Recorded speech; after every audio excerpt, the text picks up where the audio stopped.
은혜받은 하나님 말씀은 로마서 7장 7절로 13절까지입니다. 율법과 복음입니다. 오늘은요. 율법과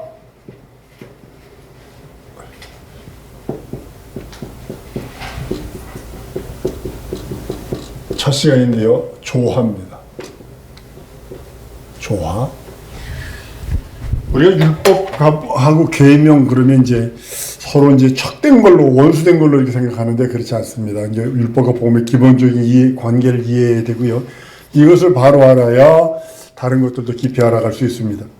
적대적인 관계가 아니라 조화를 이루고 있다는 사실을 우리 아셔야 합니다. 율법과 예수 선지자와 우리는 율법과 복음 이렇게 얘기하잖아요. 율법 보편적으로. 그런데 정확하게는 율법과 예수, 복음과 선지자와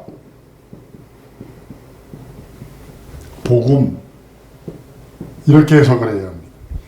그냥 크기가 율법과 복음 이렇게 해도 되는데 여러분들이 이제 좀 깊이 들어가기 위해서 이제 상관관계를 좀 알아가려고 합니다. 성경은 죄와 의와 심판에 대한 얘기입니다. 창세기부터 죄와 의와 심판에 대해서 끝없이 얘기하고 있습니다. 부정할 수 없습니다. 율법과 복음의 조화입니다. 성경은요, 율법이라는 복음, 율법과 복음이 두 축으로 되어 있어요. 성경은 두 가지 이렇게 하면 구약 성경은 전부 다 구약 성경의 근간은 율법이고 복음이고 이렇게 되어 있죠. 근데 이제 이 두 가지 큰 축에 대해서 바로 알지 못하면 좀 많이 여기서 이제 많이 이단들이 나오죠. 율법은 땅 속에 묻혀 있는 집 지은다면 땅 속에 묻혀 있는 기초와 같습니다. 복음은 그 위에 지어진 빌딩과 같죠. 건물과 같죠. 저기 뭐 63빌딩이나 예전에 높다고 그랬는데 그 롯데 빌딩 여기 무슨 롯데 타워인가요? 거기 보니까 지하로 공사가 지상 건축의 3분의 1이 지하로 들어갔습니다. 지상으로 올라가는 게 3분의 1이 지하입니다. 어느 사람은 반이라고까지도 얘기를 합니다. 그만큼 돈도 지상으로 올라가는 것보다 지하로 내려가는 게 한 40% 이상이 지하에다가 투자를 한답니다. 왜냐하면 기초 같은 때는 아주 집 무너지는 거 우스우니까요. 아무것도 아니랍니다. 지진 나는 일본 같은 경우는 고층 건물을 못 짓는 이유 중에 하나가 지진이 나버리니까, 그러니까 지진이 이렇게 움직이는 지진이 돼요. 좌에서 우로 지진이 이것도 무섭지만 더 무서운 지진은 아래 위로 움직이는 지진이래요. 이게 전체를 다 흔들어 버린대요. 그러니까 보편적으로 내진 건설 그러면 좌에서 우로 흔들리는 지진에 대한 거지 위에서 아래로 뛰는 지진은 아니래요. 이 위에서 아래로 뛰는 지진이 많이 걸리면 모든 건물이 다 무너진대요. 저도 미국과 라틴 아메리카에 있으면서 보면 막 쌍들레아가요, 막 그은이를 탑니다. 막 지진 나가지고 1년에 한 3,000번에서 5,000번 지진 나면 정신이 없죠.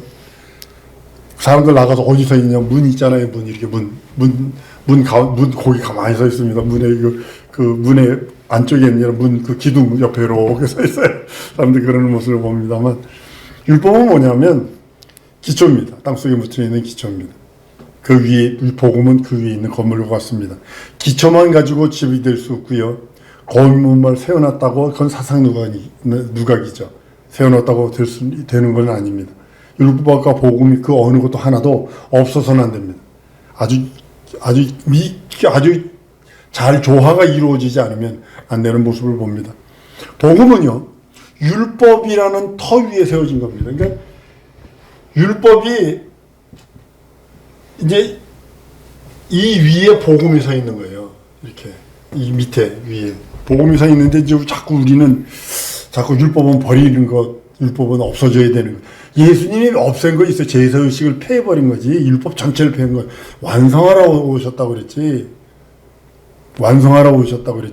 율법의 제사 예법을 폐해버리셨어요. 그렇지만 율법을 완성하신 것입니다. 율법이 사람의 신체를 구성하는 뼈와 같아요. 마치 율법은요, 여러분과 나에게 뼈, 살, 이와 같아요. 이목구비와 같아요. 이 마네킹, 만약에 이제 율법이 사람의 신체의 이 뼈와 살과 뭐 이런 이목구비라면, 이런 거라면, 복음은요, 살아 움직여 생명력이거든요.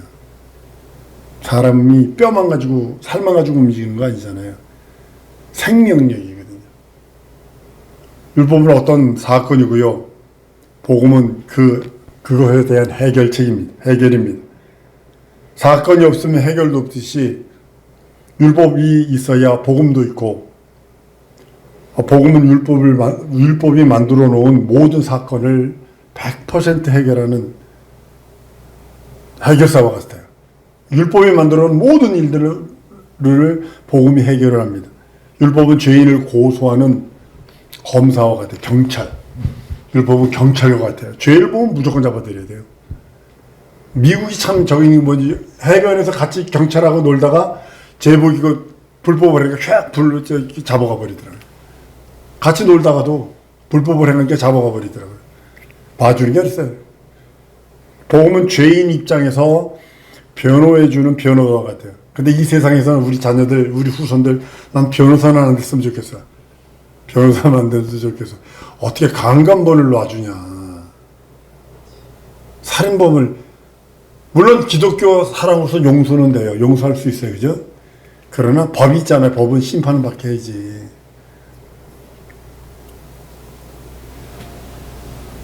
저 이재명이가 그따구 짓 했던 거 아니에요.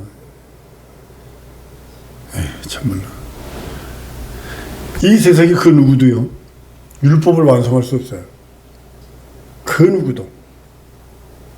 여기 서 있는 나부터 시작해서 그 누구도 율법을 완성할 수 없어요. 근데 그 복음만이 완성을 하는 겁니다. 율법과 복음은 상호 보완적입니다. 율법에다가 사랑을 더하면, 이렇게 하면 이게 복음이 되는 거예요. 복음이 되는 거예요. 율법에다 사랑을 더하면 복음이 되는 거예요. 그러니까 복음에서 사랑을 빼면 율법이 되는 거고요. 보완시키신, 예수께서 오신 것은 보완하신 거예요. 완성하신 거예요. 율법에 정죄의 기능이 있어요. 이 두 가지 기능이 뭐냐면, 정죄의 기능, 율법은 정죄의 기능입니다. 다른 말로는 죄를 생성해내는 기능으로 잘못 생각하면 안 됩니다. 창조해내는 거 아닙니다. 죄가 있는데 율법이 오기 전 죄가 아니었었어. 쉽게 말하면 침 푹 뱉는 것이 죄가 아니야.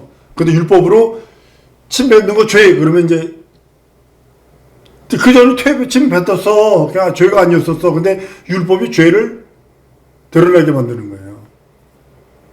예전에는 남의 훔치는 거, 쉽게 말하면 우리 어렸을 때 살이라는 거 있잖아요. 남의 배고프니까 남의 가서 좀 한 개 좀 따먹고 뭐 이랬다고. 지금 따먹고 걸리면 던탱이 쓰죠.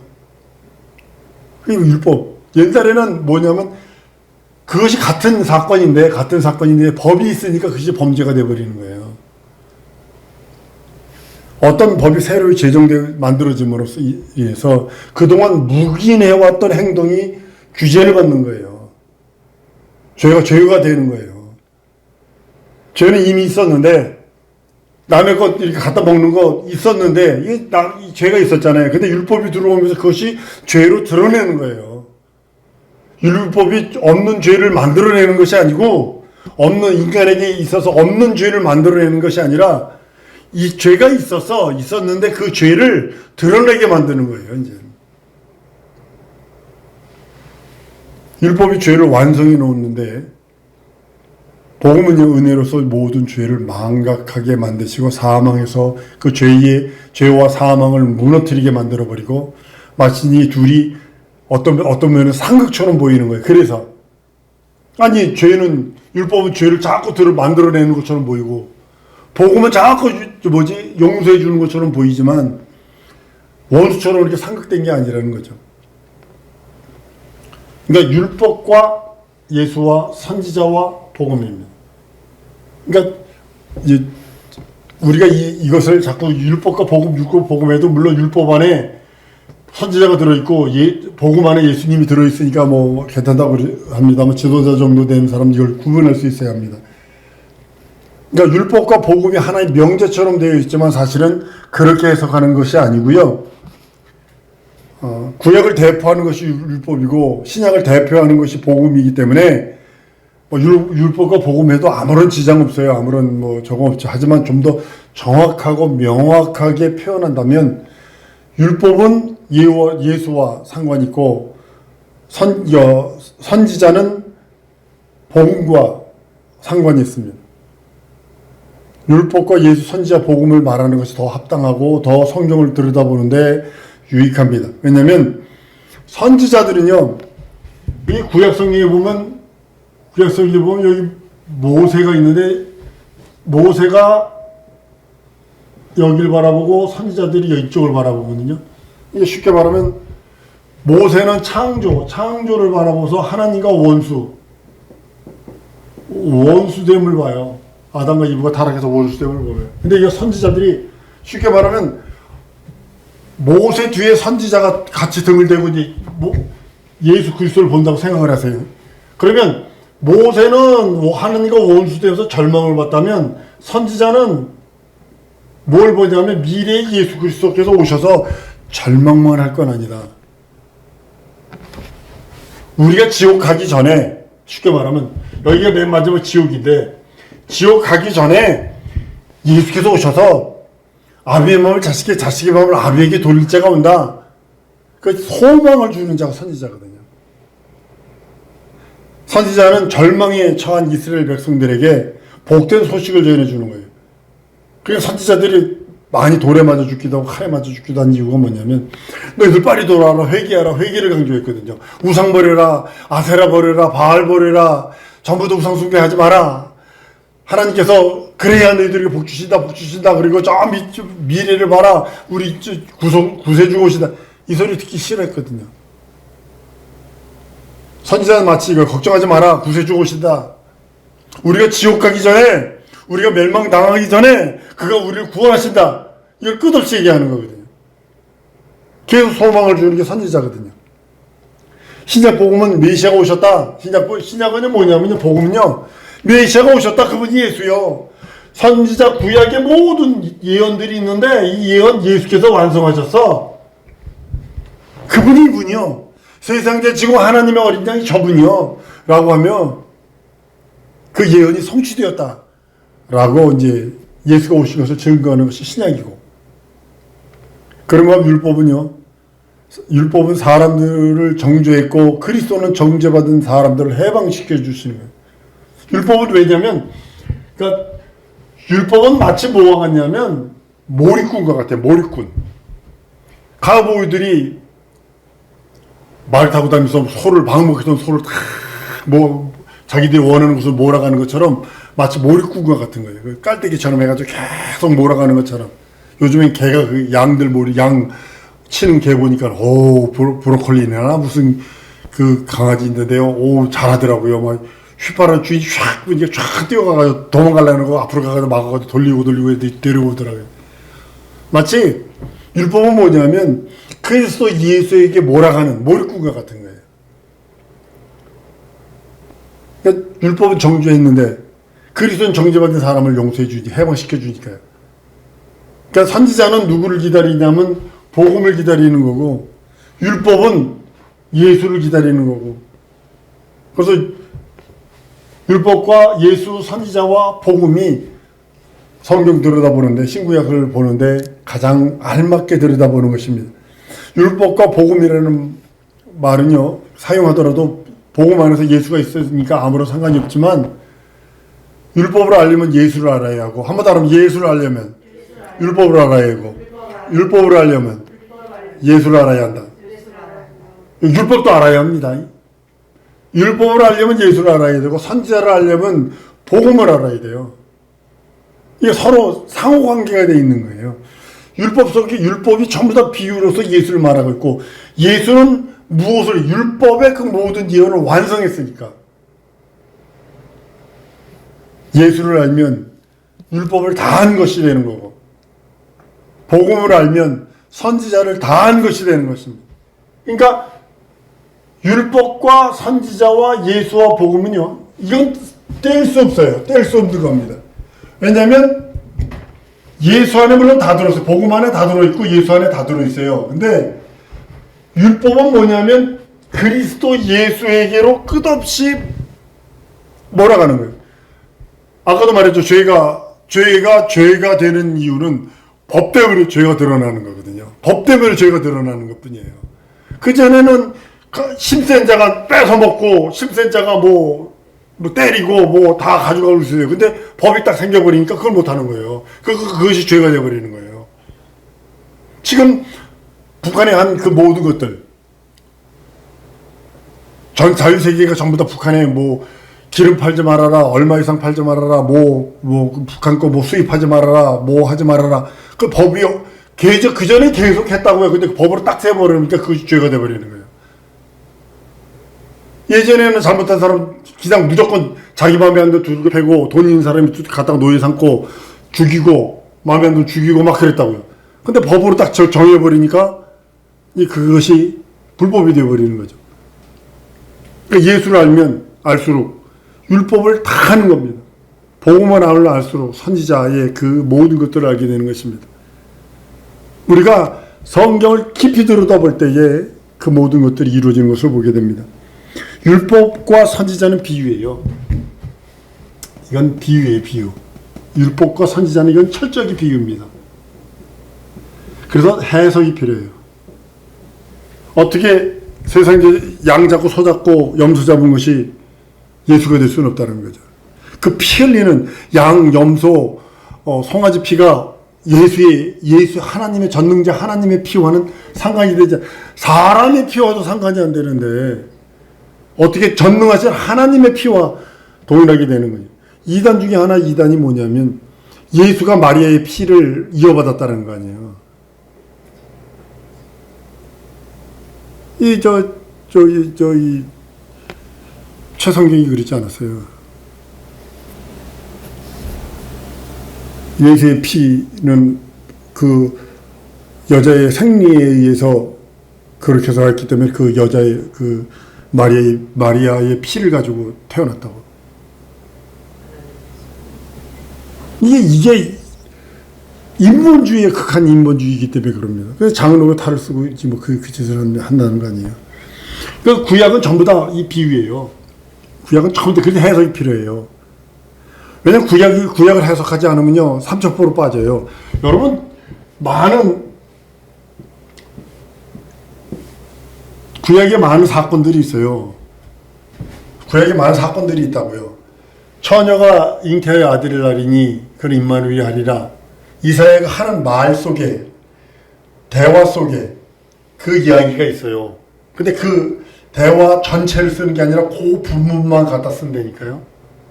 그러니까 이렇게 해석해야 되는 거예요.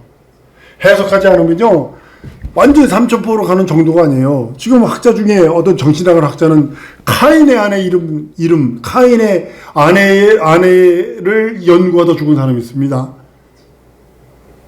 왕비들을 연구하다 죽은 사람이 있습니다. 미치갱이라고 저 표현. 그 연구하라고 연구비 준 놈은 더 미친 놈이고, 미국 대학원 가가지고 박사학위 받을 때요, 연구한다고 그러면 그 연구비를 줘요, 학교에서. 쉽게 말하면 생활비 주는 거지, 그거 연구하라고. 그 돈 가지고 먹으면서 그 생활비 연구가 책 보고 뭐하고 교통비 쓰고 뭐 하라는 거지. 근데 그랬다고요. 근데 구약은요 철두철미하게 해석이 다 쓰면 안 돼요. 많은 이야기들이 있어요. 많은 이야기들이 다 쓰는 게 아니라 요만큼 갖다 쓰는 거예요. 신약에서 여러분 신약 성경에 구약 연구한 거 보세요. 그러면 그들끼리 막 얘기를 해요. 막 얘기를 하는 중에 요 부분을 갖다 쓴 거예요. 요 부분만 예언이 된 거예요. 예언으로 쓰는 거예요. 나머지는 다 사장돼 버리는 거고. 그러니까 구약 성경은 철저하게 뭐냐면 해석이 필요해. 비유니까. 철저하게 해석. 그런데 신약을 해석하면 안 됩니다. 구약은 비유라면 신약은 실상입니다. 실상은요 해석하면 안 돼요. 실상을 해석하니까 문제가 되는 거예요. 여러분과 내가 신약을 비유로 해석하면 무슨 문제가 생기냐면, 죄 용서, 구원, 거듭남, 이것이 전부 다 다르게 해석될 수 있다는 거예요. 이단들이 그래서 해석하는 거거든요. 신약은 예수 그리스도께서 하신 그대로 액면 그대로 믿고 의지하는 거예요. 신유가 왜 없어요? 우리의 게으름 때문에 없는 거지. 신유가 없는 건가? 아니, 안 그러세요? 신유와 이적과 표적과 기사는 왜 없어? 우리의 게으름 때문 아닌가요?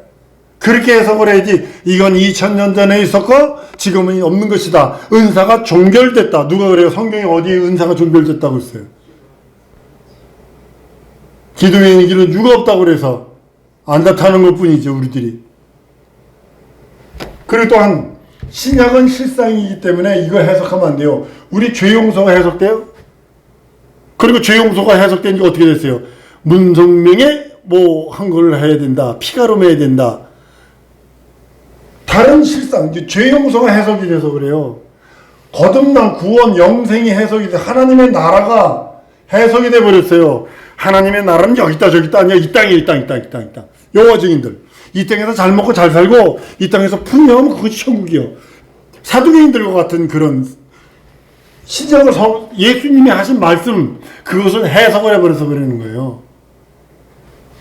한번 따로 예수 말씀은 액면 그대로 믿고 의지하자. 구약성경은 반드시 해석해야 돼요. 비유니까. 그러나 신약은 아니요. 신약은 절대로 해석하면 안 됩니다. 그냥 믿고 의지하고 순종하는 거예요. 믿고 의지하고 순종하자. 시작. 믿고 의지하고 순종. 한 번 더. 믿고 의지하고 순종하자. 이것이 우리들이 신약 시대에 사는 우리들이 해야 할 가장 큰 일입니다. 근데 많은 이들이 그걸 안 해요. 구원이 죄용서가 거듭남이 해석이 잘못 해석이 되어버렸다면 우리는 절망입니다. 사실은. 우리는 주 앞에 일 때까지